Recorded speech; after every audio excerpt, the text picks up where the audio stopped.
Kakapasok lang, grabe to, lahat nagulat sa pasabog ni Zubiri, PBBM, Sen Bato, tinapos na. Anong tapusan yan? Siyempre, itong balitang ito na ating matutunghayan ngayon ay nagmula kay Banat News Updates. At ilalagay ko sa description box ang link ng channel ni Banat News Updates para maging updated po kayo sa mga balita na kanyang inilalabas. At siyempre, ito ang inyong lingkod na si BT na magbibigay ng reaksyon at komento dito sa video na ating matutunghayan ngayon. At huwag na natin pagtagalin at sabay-sabay na nating panoorin ang laman ng video na hatid sa atin ni Banat News Updates at bibigyan natin ng reaksyon ng balitang ito. Pasok! Pag-uusapan natin Ayun, yan, si Sir ito Badong po, no? Si Aracales. Zubiri po, nagsalita na. Zubiri? Pero least sa ating expectation, akala ko po ipagtatanggol niya yung kanyang kapwa-senador dahil siya po ang pinuno mula po sa atake ng kung sino-sino. Aba, isa pa po siya sa parang bumibira sa sinasagawang PDEA leaks investigation ito ni Senator Bato. Sa tingin ko parang mahirap yan eh. Sa sitwasyon nila nakakalabanin nila yung ano. 'Di ba? Lalong-lalo na alam nila na syempre ang administrasyon ang nasasagasaan dito eh. 'Di ba? Yung administrasyon ang ini-involve sa ganitong usapan. Hindi lang basta-basta usapan kundi napakalaking usapan. Pinag-usapan po natin yung pakikialam po ng mga congressman. Sabi ko nga inter-parliamentary courtesy, no? Tila yung mga congressman natin, hindi na nga po iginalang si Senator Bato. Meron pa pong gusto pa pong diktahan ng kanyang mga gagawin, no? Itong si Senator Bato. Alam niyo, ang panawagan ko kanina, Senator Zubiri, ipagtanggol mo naman yung Senado kasi parang dinidikta-diktahan lang eh. At ako po ay nabigla. Sabi ko po, gano'n na ako nabigla eh. Nabigla ako sa inasal nito ni Zubiri. Mga nagpatawag pa ng mga press con pala. Imbis po na suportahan si Bato, na siya po ay senador at dapat igalang, tila yata si Bato pa yung nakikiayon pa, no? Kasama ng mga ibang senador. Kung tutusin, talagang napakahirap sa sitwasyon na yan eh. No, puwera na lang talaga kung malakas talaga ang loob mo. 'Di ba? Na kahit sino sasagasaan mo. Yung tipong, basta nasa tama yan. Kakalabanin ko yan. At saka dapat malaman ko ang totoo. 'Di ba? Napakahirap 'yon. Kung hindi po kayo sang-ayon sa ginagawa ni Bato, meron naman pong pagkakataon para banatan si Bato, 'di ba? Umatin kayo ng hearing katulad ng ginawa ni Jinggoy Estrada. Dinggoy. Bakit hindi kayo umatin ng hearing at magtanungin nyo, itest nyo yung kredibilidad? Pati po to si akalain nyo ba pati to si Boy Budot nakibanat, no? Si Boy Budot. Okay, ano ba yung mga sinasabi Si Bong ba? Si Bong ba yun? nila tungkol po sa hearing?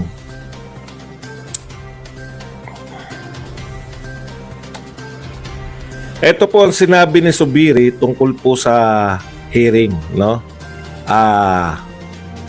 We were Senate President Juan Miguel Zubiri has reminded, pinaalalahanan po si Ronald De La Rosa, Senator Ronald De La Rosa, na huwag gamitin yung investigasyon sa alleged PDEA leaks in aid of persecution. Grabe, no? Grabe yung mga wordings dito, no? In aid of persecution. Huwag daw gamiting political, no? Persecution. We were monitoring the committee hearings being conducted by the Committee on Public Order. Very serious accusations have been made. Whether they have merit or not is... Parang political, ibig sabihin, parang ginagamit to para sa politika. Ganun ba yun? Parang sinasabi dito, parang si Bato nagpapalapad ng papel, parang nagpapapansin, ganun. Parang kinukumpara siya kila Honti, no? Sa whole other matter. Yan. While we respect the committee's rights to perform oversight committees in aid of legislation, however, we would like to remind our colleagues to be very careful not to use hearings in aid of political persecution. Sino po ba yung politiko na ini-involve? Isa lang naman po yung mahal na Pangulong Marcos. Ang point ko dito, no? Ang lakas nyo naman magsalita ng wag gawing. Ha? Wag gawing ano? Ano ba yung Inday Bidak? Ano yung maya na lang? May message ka. Parang kulang dito, sabihin na lang nila, itigil na yan, yung investigasyon na yan. Parang ayaw na lang nilang rektahan, itigil nyo na yan, Diyos ko. Kasi hindi nga naman biro-biro talaga yung mga sinasabi dyan eh. Kung totoo talaga yon, is nakakapanghilabo talaga kung mapapatunayang totoo yung mga sinasabi ni Morales. 'Di ba? Pero kung lahat yun ay kasinungalingan, yung sinasabi ni Morales, at talagang nag-i-involve lang siya ng mga pangalan, yung parang trip-trip niya lang, ay mahirap din yun. Dahil pag naipit siya dyan, ay sigurado laglag siya. Alam niya kung ano yung kahihinatnan niya.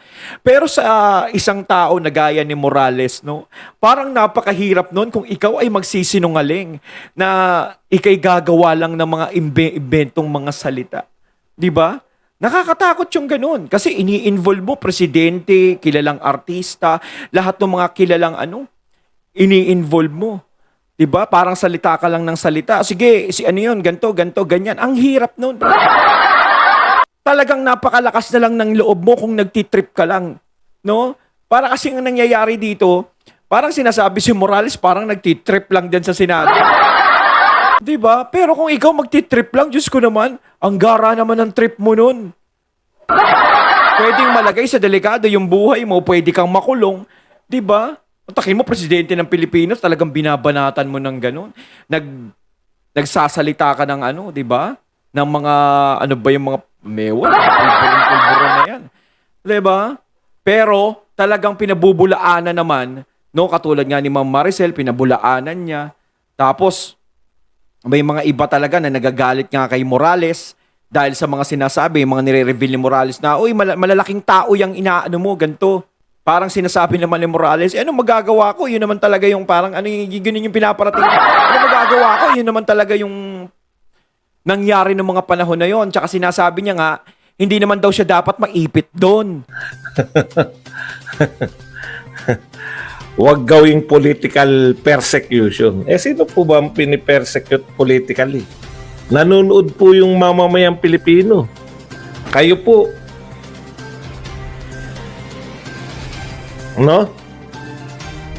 Ang linaw po nung siguro naman hindi malulusutan yung mamamayang Pilipino. Hindi naman po meron pong testigo na very credible.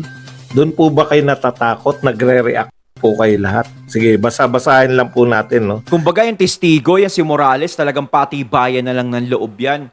Kasi parang si Morales, one versus all lang nangyayari. 'Di ba?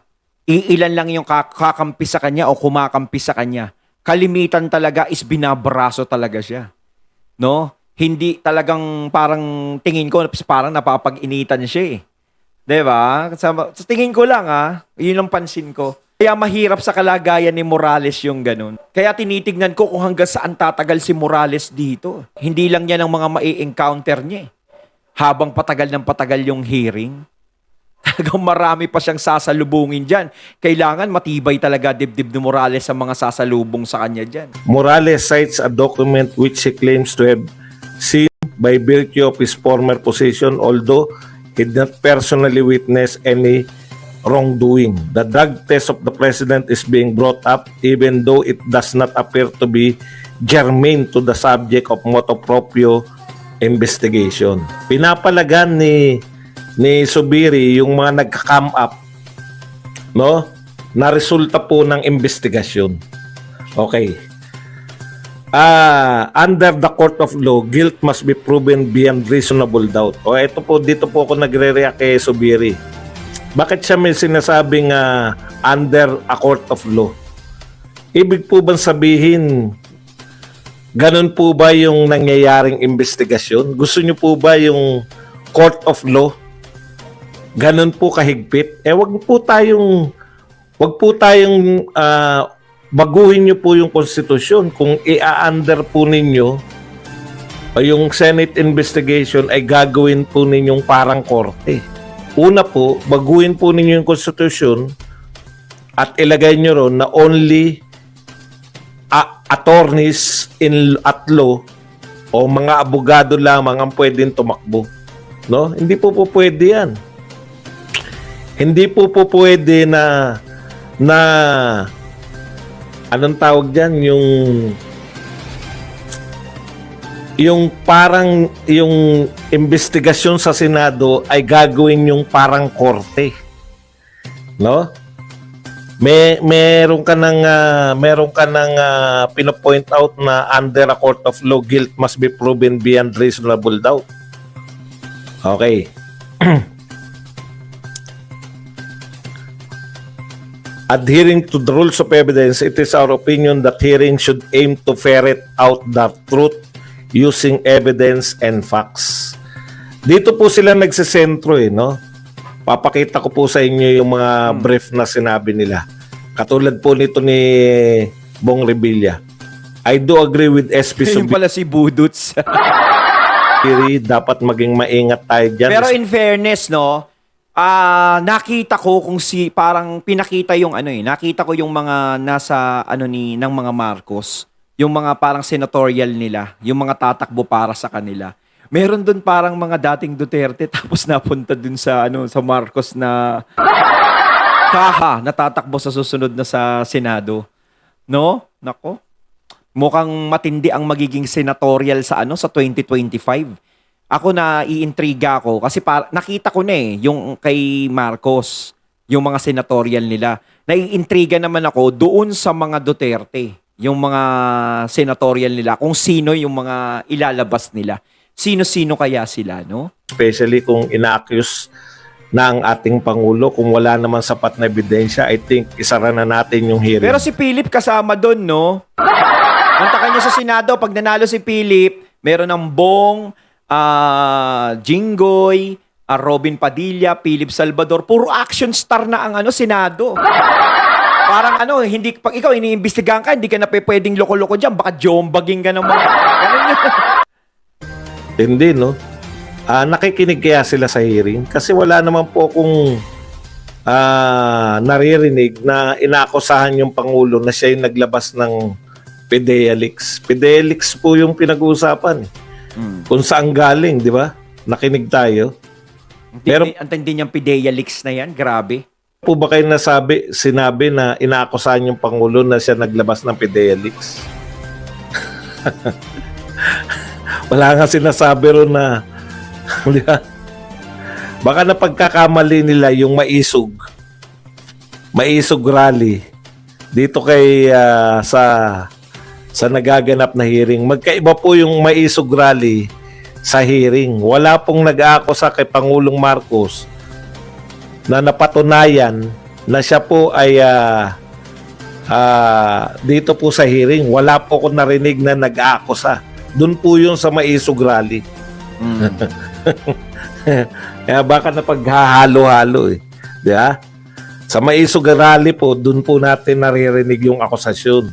Pero dito po kay Senator Bato, wala po nag-aakusa. Ayun, natating natunghayan ng video na nagbula kay Banat News Updates at syempre yung boses na yun kay Sir Badong Arateles. Ayan, wala naman tayo talagang naririnig dyan sa hearing na nag-aakusa talaga na gano'n ang ating presidente. Yung sinasabi nga ni Sir Badong na dun sa rally talaga, nadidinig naman natin Pero kahit kailan ako tinignan ko yung yung hearing, wala namang nag-aakusa talaga kay PBBM. Kumbaga mga investigasyon lang naman talaga yun. Kayo mga katunay, anong masasabi nyo tungkol dito? Comment lang po kayo sa comment box. So once again, I'm BT and I'm out. Peace.